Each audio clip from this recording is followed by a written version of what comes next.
We are in Farrò, which is a little village. Is that one over there? È quello lì? È quel posto lì? Sì, bravo, quello lì è Farrò. Okay.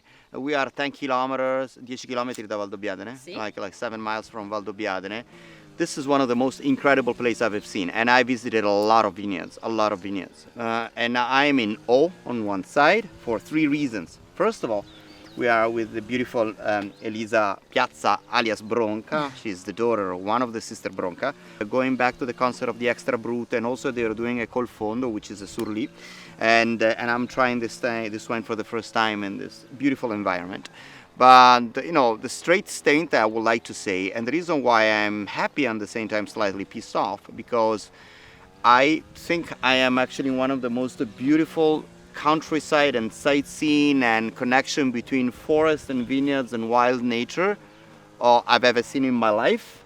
But I cannot mention a wine region which has got such a low percentage of average quality. I cannot mention no more than 10 winemakers, but after that, all the valley here is just, wines are not interesting. I call it the chicken McNuggets of wine sometimes because the reputation of Prosecco is a bad reputation. What she said is about we should convince people to come back to to come here.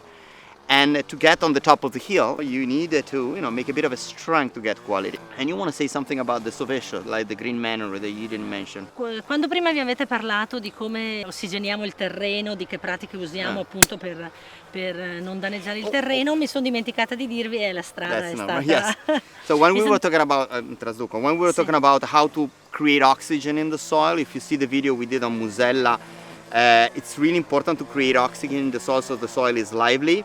For a lot of reasons, especially for environmental reasons. We were talking about global warming before, and the main issue of global warming is about dry seasons.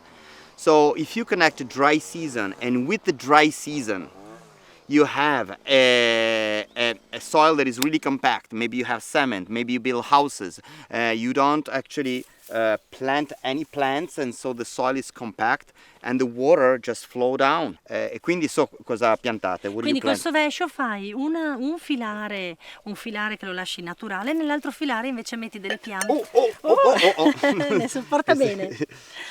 E nell'altro filare? Nell'altro filare invece lasci delle piante tipo senape, appunto per riuscire ad avere tutti gli insetti, più insetti possibili che vengono e salvaguardare l'ambiente. So I would like to toast to this, my first experience of a surli made by Sorelle Bronca, and thank you Elisa for being this day with us. I hope we're going to start to work together again, and cheers mates. Cheers mate. Alla tua. Evviva! Alla via. Grazie. Ragazzi.